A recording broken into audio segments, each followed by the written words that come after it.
Hey everyone, welcome to the new year. It's 2021. It's very, very exciting. A lot of amazing new plans for this year. Hope that you're well. Hope that your family's safe and that you had a lovely maybe holiday break and a few days off here and there. So I'm of course Pat, and I'm joined with my good friend Ryan.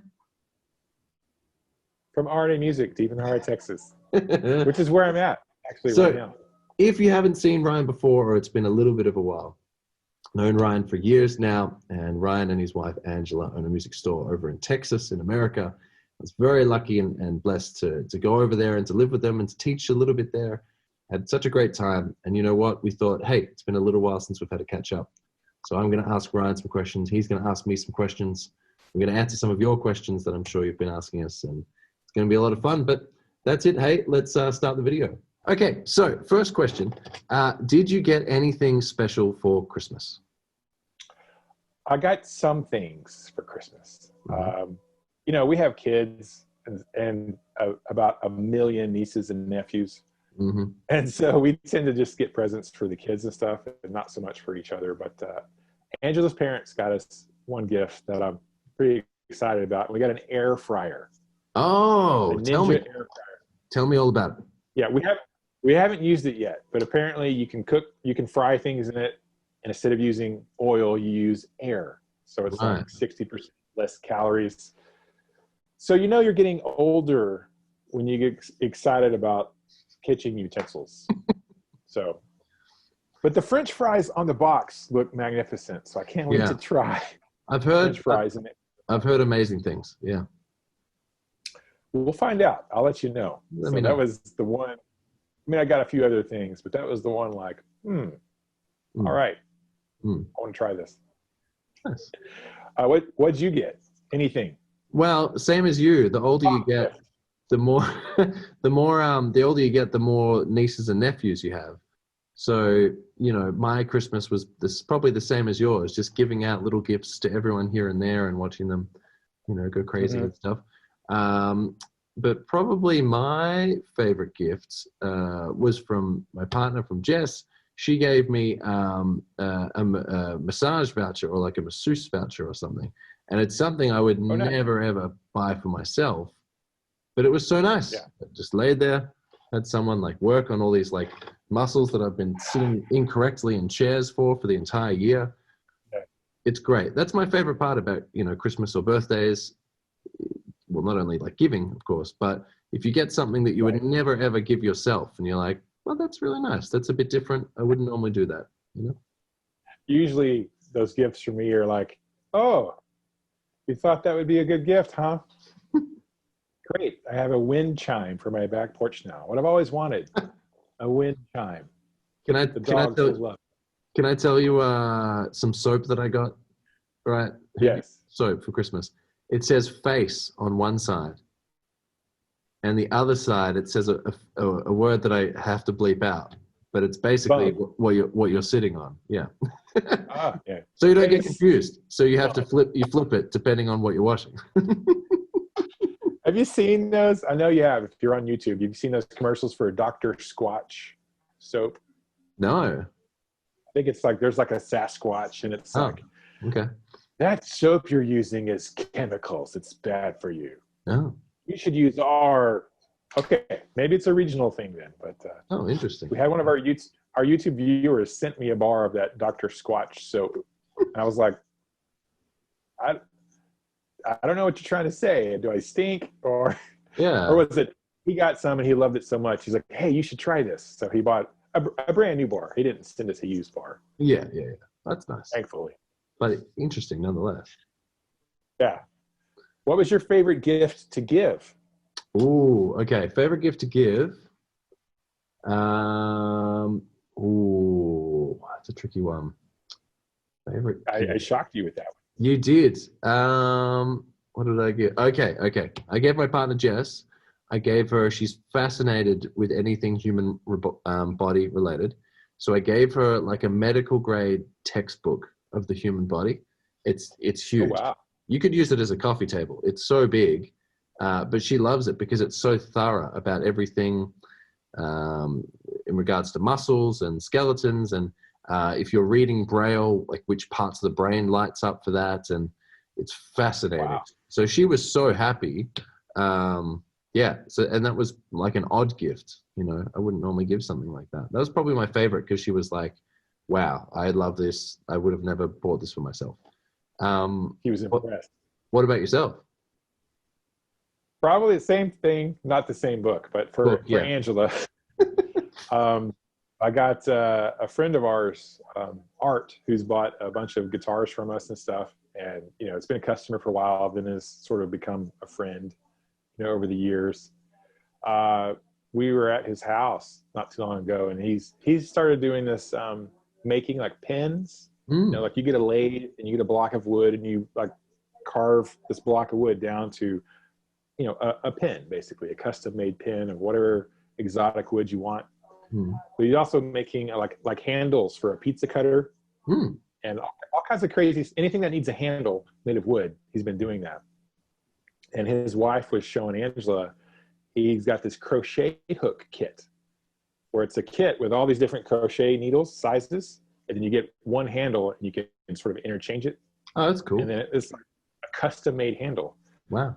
So she was looking at that and she was like, oh my God, that's amazing. And I was like, note to self. Yes.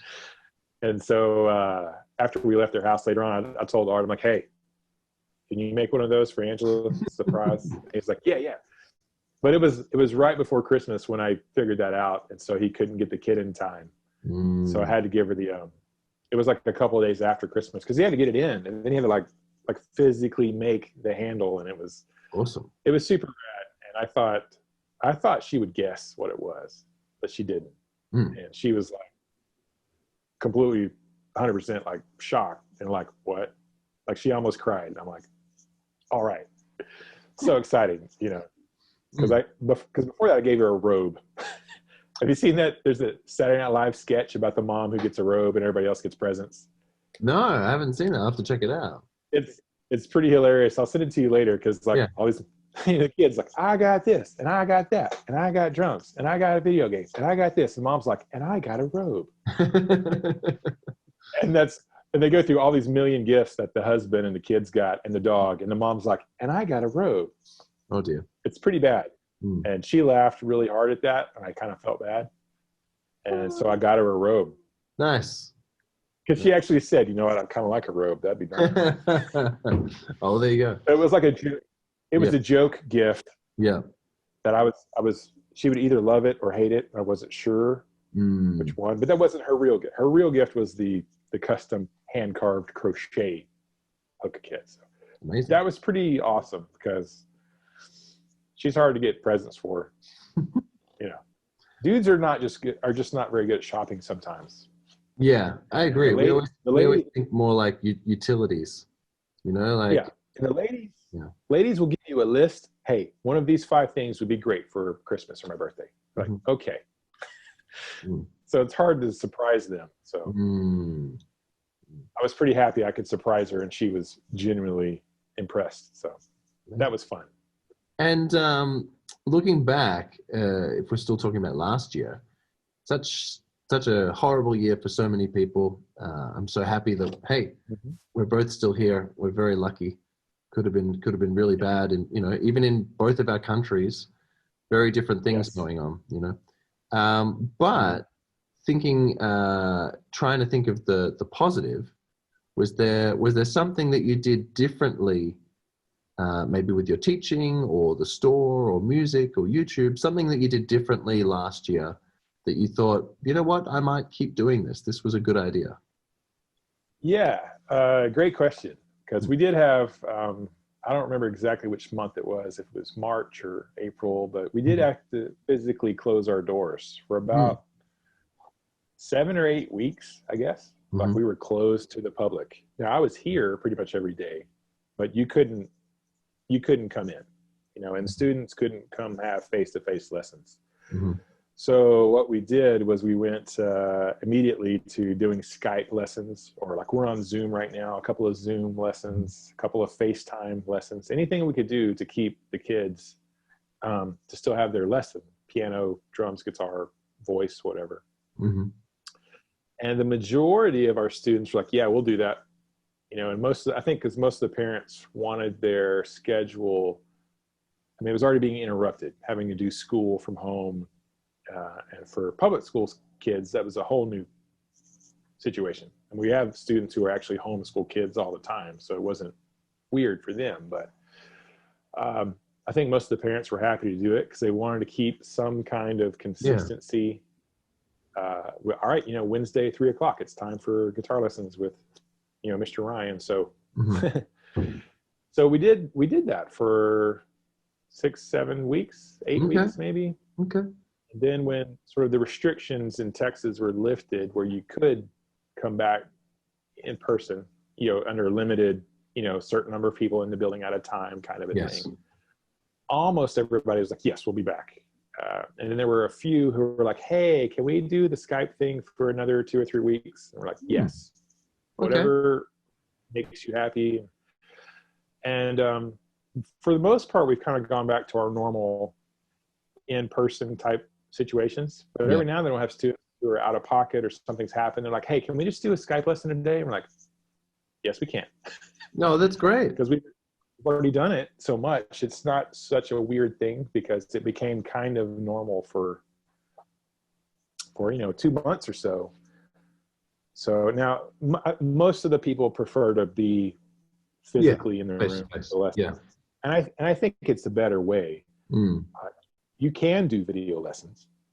It works. I think it's not as good as being in the room where you can go point like, no, right there. Yeah. No, this finger, Yeah. But it's better than no lessons. No, completely. I'd say it's 70% as good as real life lessons. That was the biggest one, was kind of switching over to that. And then interesting thing that happened that never really occurred to me was we had a lot of our viewers on our YouTube channel kind of volunteer to scholarship some students of ours. Oh, lovely. Yeah, we were talking about it on one of our FAQ or Ask RNA videos, and a viewer had asked, like, hey, you guys ever thought about doing scholarships?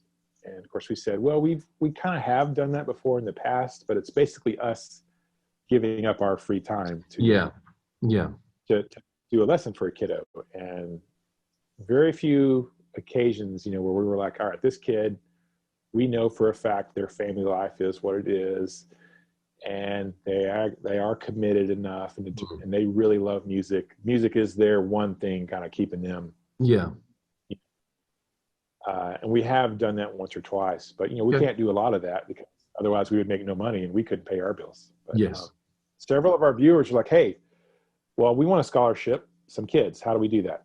And so we had maybe 6, 7, or 8 people like, hey, because we had some kids who had to quit because of the lockdowns. Parents lost their jobs. Yes.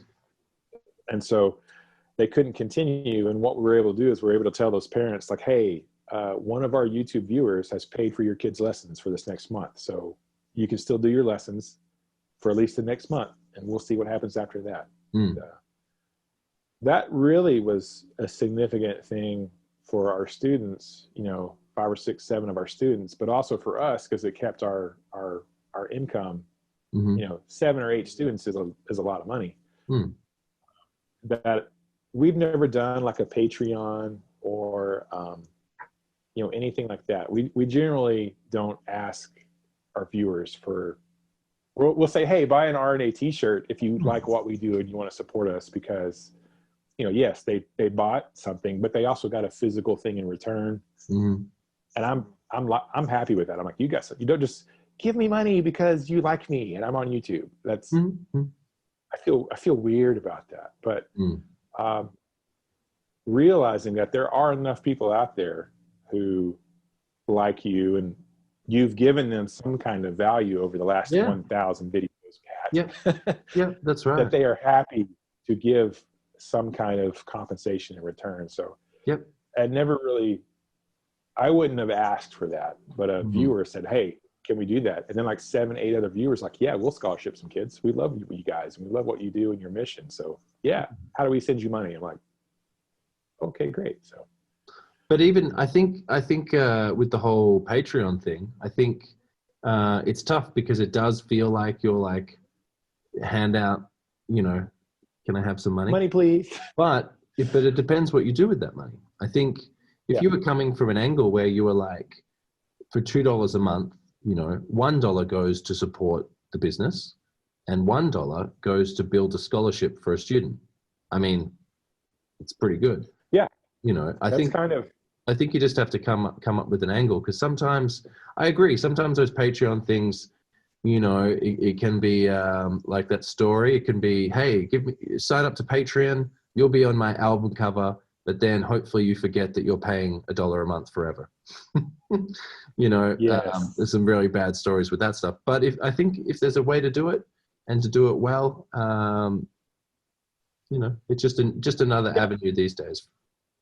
It's kind of made me reconsider that lately. Angela and I were talking about, because there's somebody that she follows that she really enjoys their content, has learned a lot from, and they have a Patreon. And she's like, I'm thinking about, we should do that. I'm like, I guess, how can we do that to where it doesn't feel, you know, snake oily in a way? Totally. I think as long as you come from the angle that if someone's giving me $1 a month, how can I give them $10 or $20 worth of value? Does that mean like does that mean a free lesson, a week, a monthly email? You know, I don't know, up to you. But yeah, it's tricky these days. But that's really cool to hear that through that tricky year, you gained a new skill set and a new way of teaching people, and that your community came together to fund some scholarships. I mean, that's pretty good. Yeah, it was pretty significant for us, and I thought, wow, it never really occurred to me to.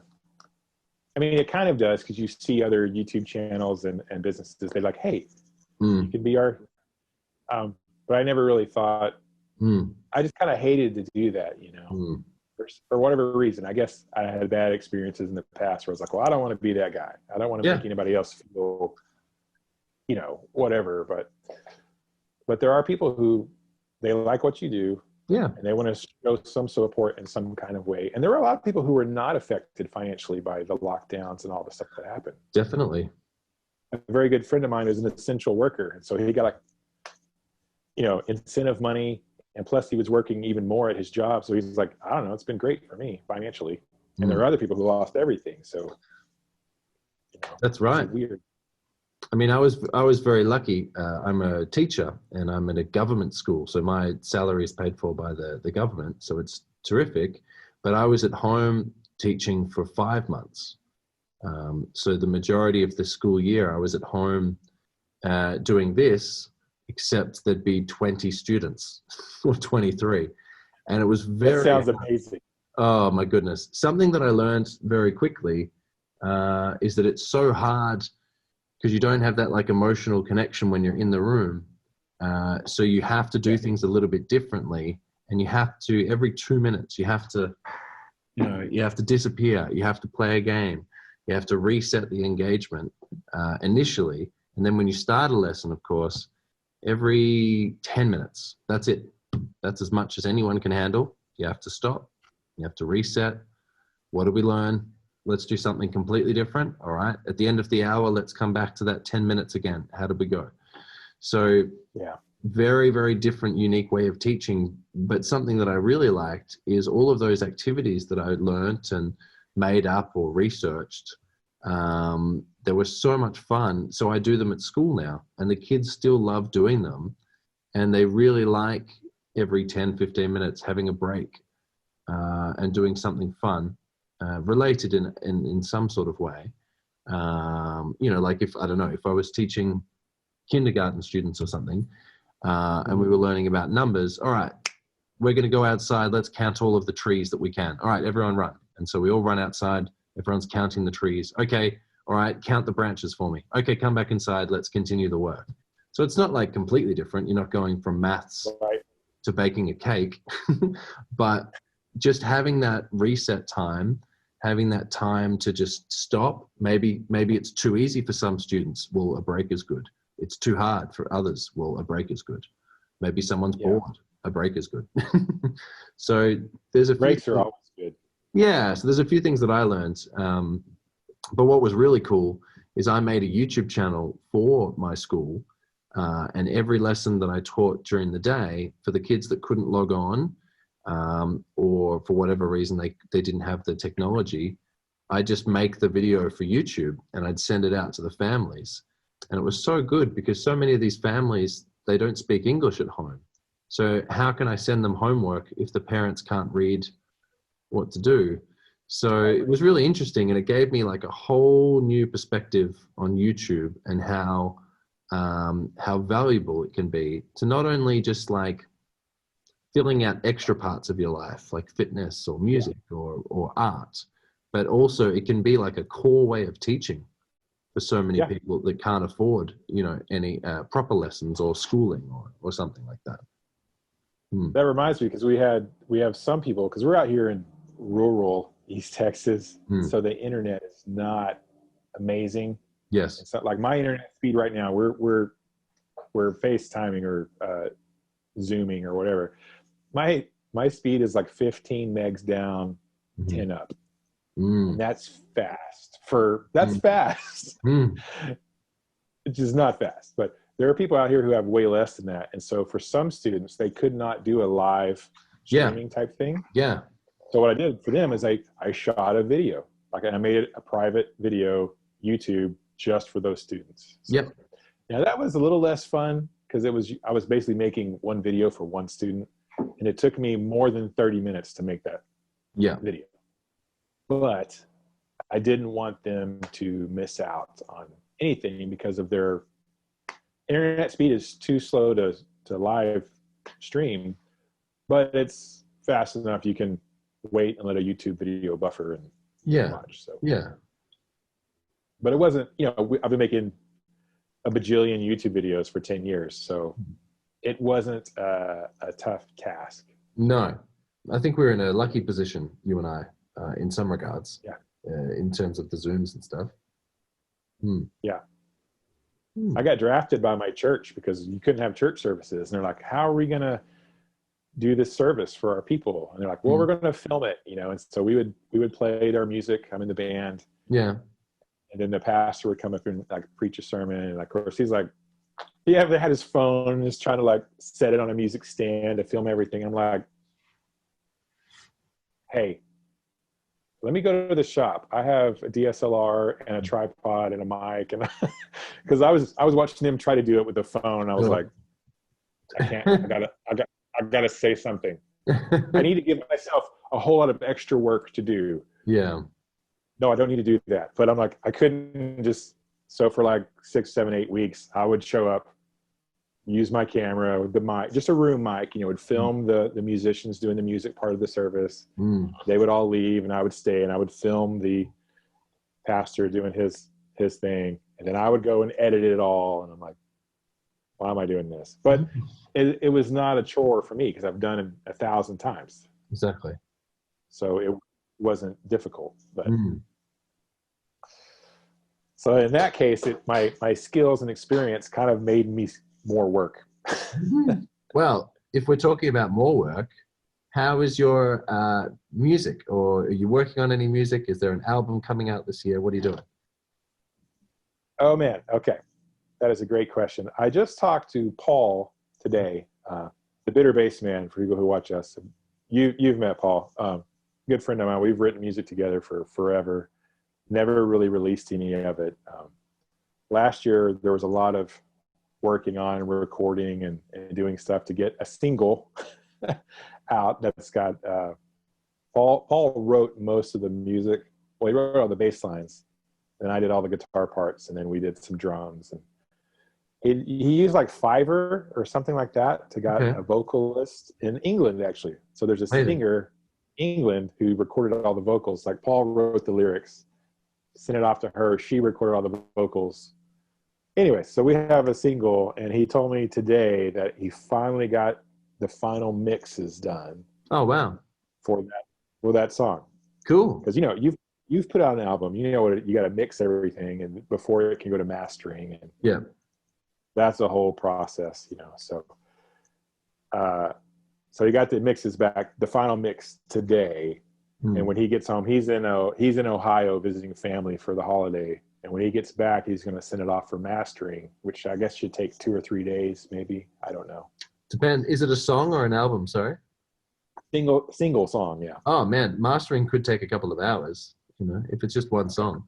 Yeah. Yeah, he's going to farm it out, pay somebody to do it, and so theoretically, maybe this January there will be a single released for our little duo that Paul and I have together. Awesome. Well, that's pretty exciting. It was like, hey, we're going to release this out into the universe, and people will love it or hate it. Yeah. Who cares? We created some music. Yeah, totally. And we put it out there. It's out there. So yeah, he's terribly excited. I'm fairly excited, I guess. But I have my own songs, as you know, that I've been working on forever. Mm-hmm. So I have my own sort of EP that's been in the works for a long time. It's just me. Like I'm not, there's no other bass players or no other drummers or no other whatever. And that has not made much progress in 2020. You would think with all the extra time, but then kind of, being a business owner, a lot of that extra time was like, how do we keep our business going? Of course. And how do we service our clients and our students and how do we keep everything together? It wasn't like, how can I put out my record? Yeah. So, but I do want to get into it, I do want to, the more I've learned about teaching music, and I've been teaching a lot about songwriting and composition and song structure to students who don't know anything. Sure. And the more I'm teaching that to them, I'm like, listen, it can be really simple. You don't have to make it doesn't have to be, Stairway to Heaven or Periphery or some crazy technical thing. It can be very simple. And as I'm telling them that, I'm like, Brian, it doesn't have to be crazy. Just finish it and put it out. So I'm hoping I'll probably do the same thing where I'll do a single, if it's taking me this long to work on an EP, that's probably too much expectation. I should probably just do, finish a single. And that's the Ola England school. Ola talks about that a lot. Don't put out an EP or an album, do a single, and of course that's not right for everybody. Like my buddies in Warefoot, they're trying to put out an album. I'm like, just do a single, dude. He's like, but it's a concept album, mate. It's a concept. I'm like, okay, but it's not out and it's been forever and people want to buy it. Sure. So, do you get out the one thing? Is getting out one song better than not finishing any songs? So like we said, is, putting out one video a week as good as putting out 4 videos a week? No, but I can put out 1 video a week. So yeah. I think my goal for 2021 is to finish one song and release it as a single. And then later on, I could consolidate stuff into EPs or an album if I want to. Sure. So that was the long answer. The short answer is not a lot of progress in 2020. Yeah. You put out an album though. That was in 2019 though? It seems like so long ago. It was probably end of 18. But that was a similar thing to you. It's an instrumental album. There's just a few tracks, but it was something that in between lessons, if I had like 10 minutes where I didn't have a student, I'd work on the album and I'd be writing all the music, and it's like an orchestra in the background, and I'm really proud of it. But it's definitely like, here's my writing, composing, and playing from like 5 years ago. So anything that I do now is very different. So this year I decided I don't want to do another instrumental album for a little while, because it was a lot of fun, but it was so hard writing for like cellos and violins and piccolos and all these instruments I've never played before. So I love the sound of them and I love film soundtracks, but it took a lot of time. So I'm actually doing something really different. I'm working on an EP, but it's of 80s like pop rock music. Nice. Yeah, so it's going to be so much fun. Sounds amazing. Yeah, so it'll be heaps of like synth and piano, and it'll be like cheesy and fun, and that's all I want it to be. Outdoor ballads. Yeah, I want people to like put it on and be like, this is really fun to listen to. So that's the goal for this year. Just a small EP. You know, I mean, if it's not instrumental, you can for a little bit do some copy and paste, verse and chorus wise.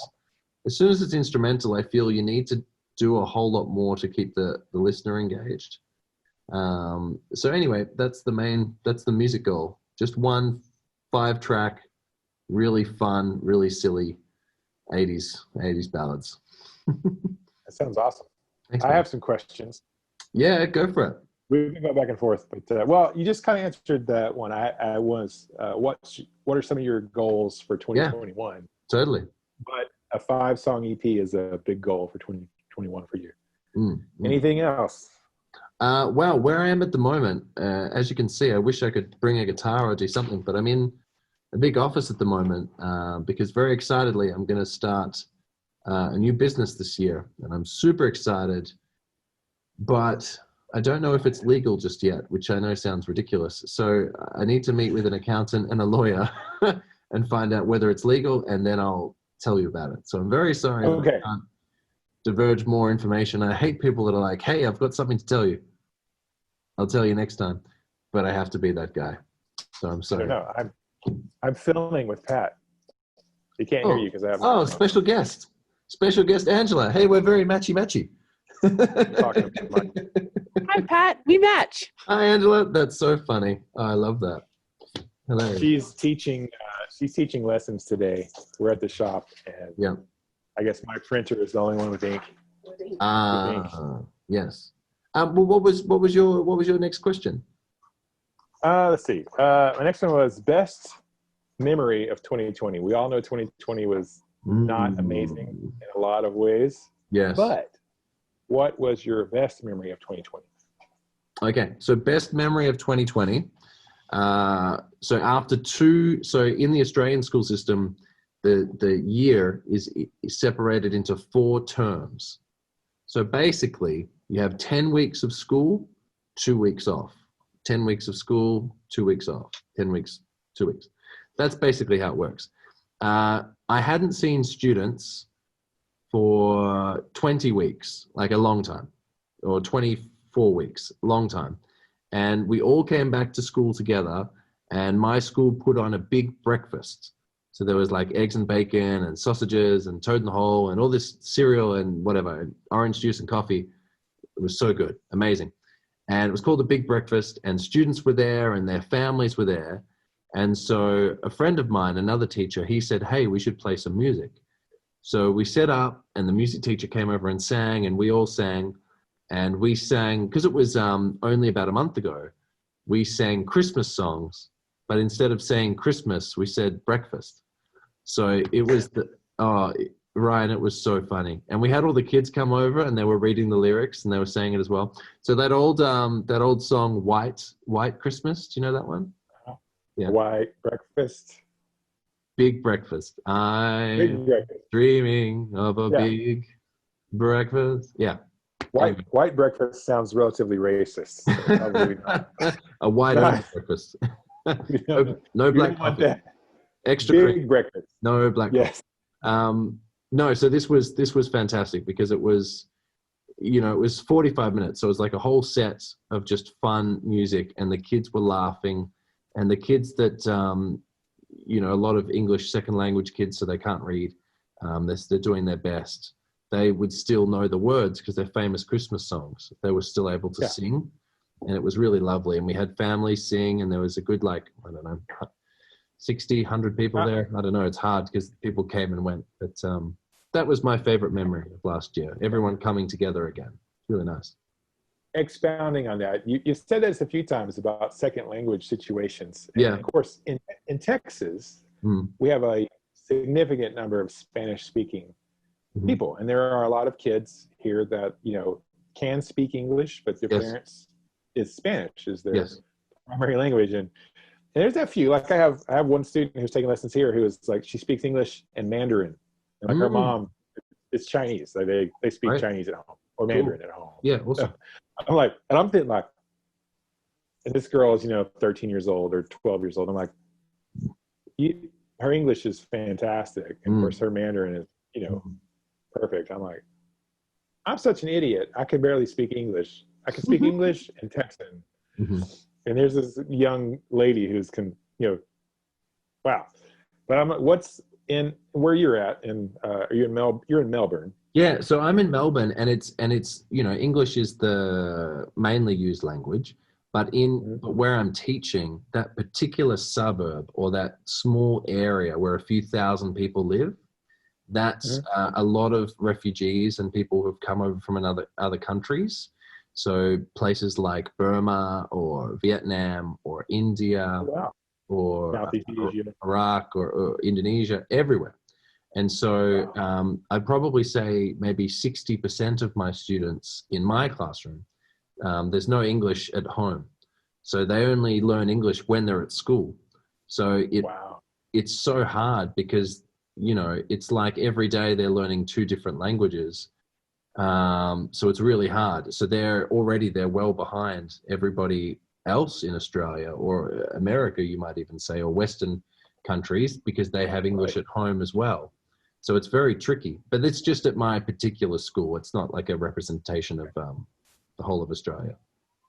Australia at large. Yeah. That's really we're very, very multicultural, Australia, but really, you would say the national language is English, and that's, way more popular than anything else. Yeah. You've said that a couple of times about and I was like, what's the demographic? I'm curious. I have some students their mom is Korean and their dad is, not Korean. And so they'll tell me stuff. This is how you say grandma in Korean. And I'm like, that's awesome. Of course, the kids don't know a lot of it, but mom is fluent in English and Korean. Mm-hmm. And is an amazing piano player, and I'm like, why are we so dumb here? Well, I mean, it's like we all most of us speak English here. And there's not a huge emphasis on, I know we all speak English and it's our national language, but you really should become fluent in something else, like French or Spanish makes the most sense. Agreed. Like learning Japanese is awesome. I love giant robots and swords, and it's amazing. Makes zero practical sense if you live in Texas to learn Japanese. Completely. And I wish that, both of our education systems borrowed a bit more from the European countries where, it's a given that a kid's going to pick an instrument and they're going to learn two languages and they're going to be fluent in all three. Yeah. I've watched several of Ola England's videos where he's interviewing Frederick Akesson of Opeth, and they're both from Sweden, and they're just sitting there having this conversation in English. It was very good English, and I'm just like, I watched that interview a couple of times actually because I like Frederick Akesson. He's a great PRS artist and all that, and I'm thinking they're both thinking and conversing in not their native language. And to me, that's just like something else. I'm like, well, I do good to think in English most of the time. So it's fairly impressive, but it's not like it's unheard of that there's a lot of countries where like, yeah, you're bilingual. It's what you do. We all are. No big deal. But anyways, that was a side rabbit trail. But what was your favorite memory? Something really positive from last year that can really only happen last year. Well, I kind of answered. This question came from one of our Ask RNA episodes a few weeks ago. Because somebody asked us, like, we all know 2020 was garbage for most or everyone, but what was your favorite? And it was funny. Angela had her own answers. I forgot what hers was. Getting the crochet hook thing that I gave her for Christmas, and then like something else she got something, and mine was right at sort of the beginning of the lockdown situation. We took a little weekend getaway, just me and her, to Nacogdoches, Texas, which is where I went to school and finished university there. Yep. And we were newly married, or we'd been married about a year, and I was in school there. And then about 13 months after we got married, Nicholas, our son, was born while I was finishing my last 2 years of university music study. And that was in Nacogdoches. And so we kind of had a history there. It's in the piney woods of East Texas. Lots of giant pine trees everywhere. Mm-hmm. And we don't often go back there because it's about 2.5 hours from where we're at in Texas. Mm-hmm. But there's a place there we found. They had like cabins in the woods. Mm. And they're all very sort of secluded from each other. And, you know, you could, for like a weekend getaway, instead of going to a hotel somewhere in the city, went to a cabin in the woods, which would have been a great horror movie, honestly. But so we took some time and we left, just the two of us. And we kind of went to a town that we were familiar with but hadn't been to in a long time. We kind of revisited. This is where she worked at a hospital. This is the music building. I think we went into the music building at the campus that I went to. Went to eat at our favorite restaurants in that town, and like just sat in the woods. Yeah. And everything was super peaceful. Like it was great. So that was my like favorite memory, is like our little weekend getaway. Actually, there's a vlog somewhere on our channel talking about it, and we're riding around in golf carts acting stupid. It was awesome. That was my favorite memory probably of 2020. You know, and hers was getting some gifts. So but that's lovely, and that's hopefully both of our favorite memories we can somehow recreate or continue a tradition of this year. Yeah, we decided we should do this like every 3 months, like once a quarter. Go get a amazing. I paid for it out of the company, the business account. So like, this is a company retreat, right? That's tax deduction. It's a company retreat for the CFO and CEO of RNA Music. Love it. Amazing. But we have not gone back. So we did that once. So we need to do that again in 2021. It's great. Cool. You got to take times to unplug from definitely everything. So, well, what? I got one. All right. Well, yeah, I was thinking, what if we have like one final question, but okay, as we're both massive guitar nerds, what do you think? Some sort of gear-related question. What are you thinking? Well, I had two left. One was any gear that you got in any new gear from 2020. Sure. And then my other one was favorite exercises of 2020. Ooh, okay, spicy. Okay, let's go gear. So, you know what? Any gear. Okay, I spent more hours on the computer last year than any other year, and I had to do exercises to fix my back because it was so. So we'll talk about that in a sec. But gear-wise, honestly, although I played, it was more so like, okay, I'm playing for fun and I'm playing for enjoyment. So I didn't really buy any new gear last year. I bought the Yamaha wireless amp. So it's a little battery-powered amp. Oh, yeah. It's so good. So you don't have to plug it in. And the guitar is wireless too. So it's amazing. So I've already used it for a few gigs. It sounds great. You can use it as a Bluetooth speaker, and then you can solo over the backing track. Nice. It's really good. It's a very well thought out product. And now that Yamaha have bought Line 6, I think there'll be a lot of really special products that they can combine both things for.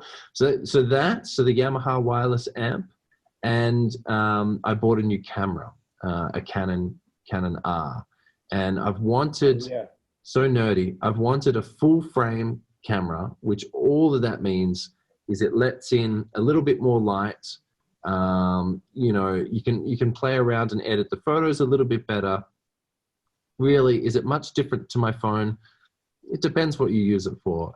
For filming, it's amazing.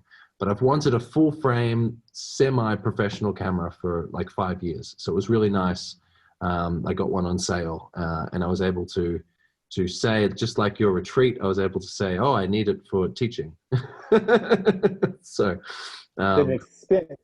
yeah, but yeah, so those two things. So really, a wireless practice amp, so I'm more inclined to practice, and the camera. What about yourself?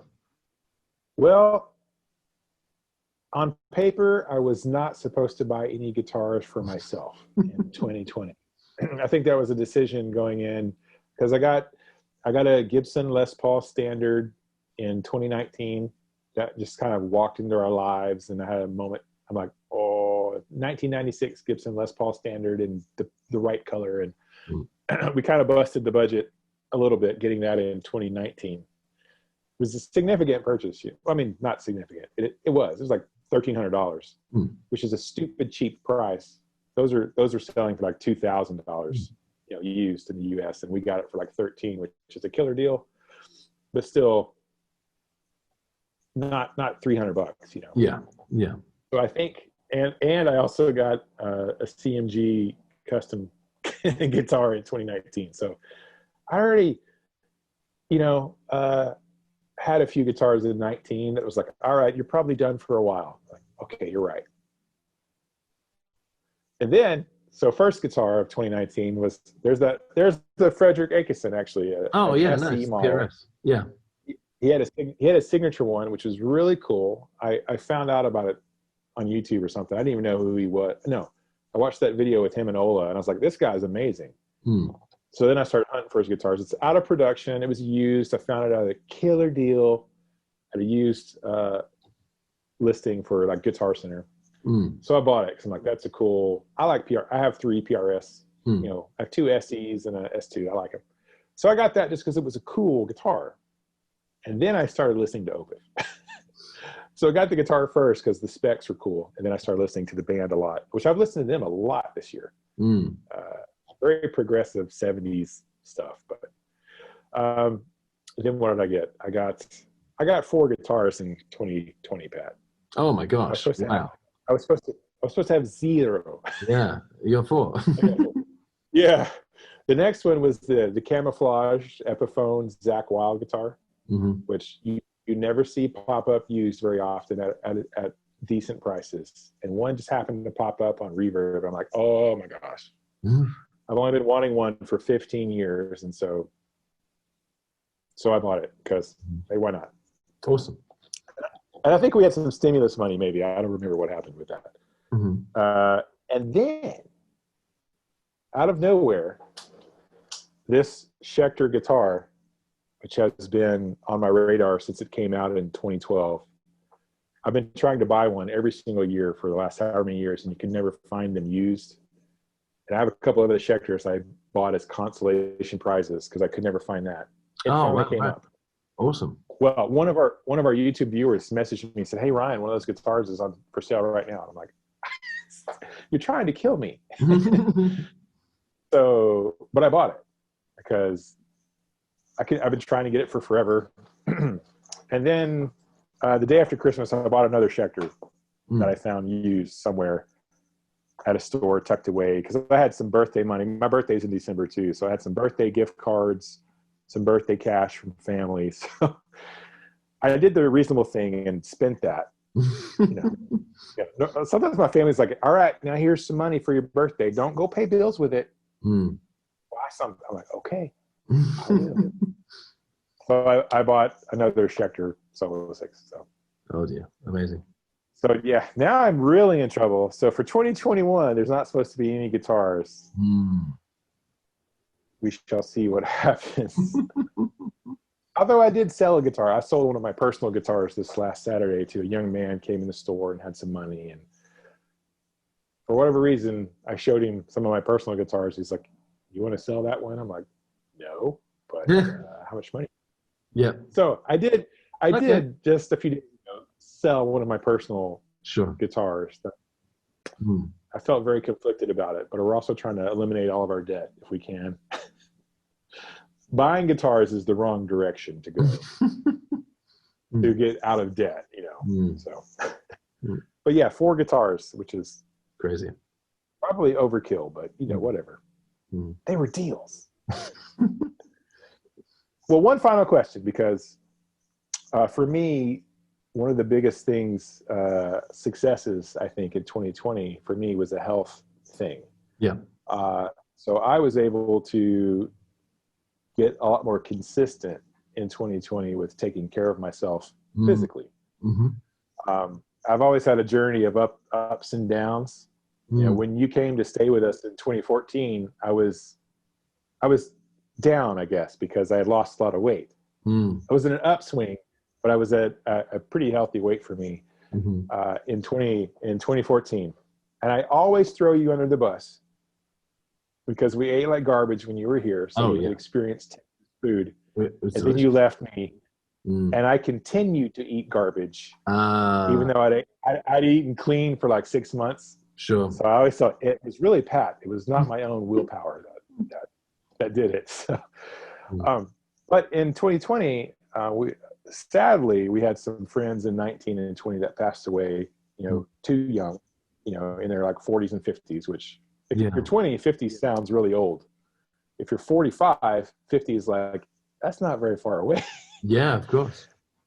So I finally got real consistent in 2020 with mostly nutrition. Mm-hmm. It really has to do with nutrition. Exercise is great and you should do it, but nutrition is you cannot outwork a bad diet. No, agreed. Yeah. So I had a lot of success. Number one, watching what I ate and drank in 2020. And then number two, because I ended up losing a fair amount of weight, I was able to then start doing a lot more physical activity. I've been doing 5Ks and walking like crazy. And I even started riding a bike again, which was super awesome. I really felt like a little kid again. I'm like, I can ride this bike, So I've had a really good health journey in 2020, which is not what you expect, I guess. For a lot of people, it's 2020. But my question for you was, I know you're a relatively healthy guy, and I've always been running and hiking and taking care of yourself for as long as I've known you. What was your favorite exercise in 2020? Well, so at the start of 2020, through years of like sitting and playing and practicing and, hunching over and being at a desk and not sitting properly, or the laptop was too low and I was down when I should be up and all of that stuff. So my back like seized up. It was really bad. And so I couldn't put on pants. So I had to go get a scan in my underwear because I couldn't do anything. So the Uber had to pick me up, and I was like, had a towel because I was like, I can't put on pants. Just take me to get a scan, please, so I can put on pants. Oh my gosh. Anyway, it turns out I've got really jammed up discs, like bulging discs, and it's L1, 2, 3, 4, 5. So it's like a massive section. And anyway, what I discovered was through the physios and through the chiropractors that I saw, a lot of people can actually have bulging discs too. And if you just scanned one every 5 people, you probably find someone. They might not have any pain, and they might not ever have pain. It's just the human body's not perfect. Some things might just be a little bit out. So from then on, at the start of the year, I thought, you know what? I'm going to eat a lot better and I'm going to exercise. And something that I do every day is I used to do a lot of weight training and exercises and gym sort of stuff. Now I actually spend way more time just doing stretching and doing yoga. So I'll wake up and I'll do yoga at the start of the day. And then that sort of sets me up because you've been lying still and flat in your bed. And then, if you're standing up or you're sitting down or you're walking or you're in the car, different compression and your muscles get used to a certain way. So then at the end of the day, I do some yoga and some stretching as well. And that's really, really helped. So that's probably been the biggest thing. But in terms of a single exercise, so I do recommend yoga to everybody. I know it has a little bit of a stigmatism, and people might think, does that mean I have to wear like a toga or I have to eat vegetables or something? Yes. Stop thinking about the word yoga. Think more about stretching. Stretching should be something I think that we're taught like in primary school and we're taught in high school, because if you don't stretch, it's like an elastic band. You just keep pulling it and one day it's going to break. That's as simple as it is. So I wish we were taught a little bit more about it, because often people like myself, you go through life very healthy and you're very lucky. And then one day it all falls apart and you're like, well, I could have prevented this if I was only doing literally 10 minutes a day. So that's my biggest thing. If anyone has sore back or sore issues, or anyone that doesn't stretch, don't wait until you need to do it. Just start. And there's so many free things on YouTube. Just do beginner workouts, they're awesome. And it's harder than people think. Angela likes to do yoga. I thought, I'll do that one day. And I was like, this is freaking hard. Well, I mean, it can be hard. It can be easy. It You can, yeah. can do more intense where it's like that was a workout. Definitely. But You can take it every different direction. And the really beginner workouts, at the end of it, you just feel relaxed because you've got the blood pumping. You've really stretched muscles that have been really tight for a long time. So the beginner ones are great. It doesn't feel so much like a workout. It's more of almost like a mindful, relaxing activity. yeah, But in terms of exercises, there was one that I learnt yesterday. So I'm sure it's not anything new. I just don't know how I'm going to describe it to you. I might have to show you. Okay, this could go terribly. Hey, if it looks really bad, I'm just going to edit it out anyway. Hey, so okay, so you stand up, right, and yeah, you get two like dumbbells. Okay, maybe I'll do it like side on. So you get two dumbbells, and you sort of squat so you're sitting down a little bit, right? You get the dumbbells. You then hinge over forward. You keep your back straight, so you're sort of doing a deadlift. You then do like a dumbbell row, and then you lower yeah, back down and hinge up and stand up. So it's kind of a deadlift and a and a row sort and of. a row, but the entire time you've got pressure on your legs. So it becomes a full body workout, but because it's nice and slow and there's different movements to it, you're really safe. So I really like that one because in one movement you kind of work out the entire body, but Yeah. safely, and you don't need to do heavy weight. So I really like that one. So yeah.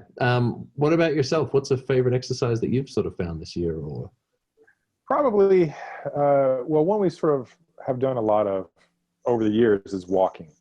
You know, yes, that's been a thing that we've kind of always done for a long time. We will do it for weeks and weeks, and then not do it, and then do it again, and then not do it, and then. But this past year, it became a really pretty big thing of like every single day. You know, right.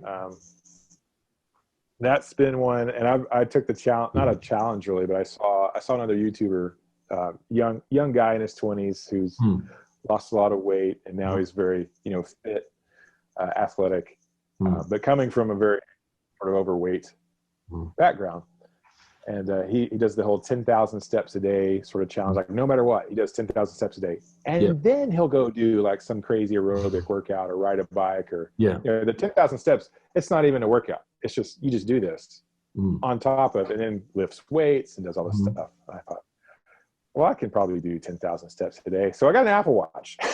Oh, nice one, buddy. That was the one thing that really, once I got the watch, great. Me too. Now it's like, see, I've got 10,000 steps already, Pat. Oh, good job. It's become like a freaking video game. You want to know how many steps I've, it is the morning. I've gotten up, driven to the office and sat down. I have done 1,000 steps. There you go. So you've done far better than me. Yeah. Well, it's 5:54 p.m. in Texas. Okay. I've got my 10,000, which is 5 miles. 10,000 steps is about 5 miles. I did find that getting the Apple Watch actually has made the exercise stuff a lot more entertaining. It's become like a real world video game. You're literally, smithing 500 iron daggers to level up your smithing, like in Skyrim. But it's the best. It's in this world. I'm leveling up my health, and here's my way to like track it with numbers. It's so good. And can I tell you something? I didn't know that you had the Apple Watch, but I can add you and we can keep track of how each other's doing. Yes, because I have, it's just me and Angela right now. Yeah. And now I'm kicking her butt on steps. Nice. Well, can I say, Jess and I have both been using multiple times a day since it came out, Apple Fitness. And we're obsessed by it. So for those that don't know, if you have a relatively new TV that has Apple built in, or you have a little Apple TV that might be like $100 or $150, I'm not sure, but it connects with your watch and you can choose, do you want to do strength? Do you want to do HIIT? Do you want to do running? Do you want to do treadmill? Do you want to do rowing, yoga, strength, like with barbell, dumbbells, anything you want, you choose. And then you follow a trainer. and you choose the different levels. Do you want to work out for 10 minutes, 20 minutes, half an hour? And so now I don't have to guess, am I doing the right workout? Am I missing out certain muscles? You just follow along. So Ryan, I've been doing yoga from that for the last month. It's great. We have a Roku. I don't know if you can do that on your. I think you can. You might have to download the Apple TV app. And unfortunately, there is a cost to the service. But you could try the free month and see what you think. Yeah. I'll add you to my thing. I was scrolling earlier and I was like, well, it's just me and Angela, not really competing with each other. Yeah, no. We can see each other's, progress. Yeah. I don't know if I know anybody else who has one. Yeah, me too. I'm in the same boat. Yeah. Awesome. Now I know. There you go. I'm gonna add you after. Or you can add me. Too. Well, thank you so much for, I guess, just for chatting. I mean, for anyone for maybe one person or someone that left the room and left it on and forgot, that made it all the way to the end. I hope you enjoy the conversation. I mean, I've had a wonderful time. It's been really nice. Me too. Yeah. It's been a while since we've had a video chat, so it's long overdue. Yeah, completely agreed. And, I think it was nice just having a chat, but certainly next time, I'll be at home and there'll be more guitars and that sort of related stuff. Yeah. But I was going to be at home, but it was noisy. And there's no good. Well, there are some guitars at home, but you can't see them. Sure. So Gotcha. But yeah, so thank you so much. I look forward after the conversation to adding you on the watch and tracking your progress. And of course, say hello to all the family. And thanks everyone for watching. Thank you, Ryan. And we'll talk to you all again soon. Stay safe, everyone. Have a happy holidays.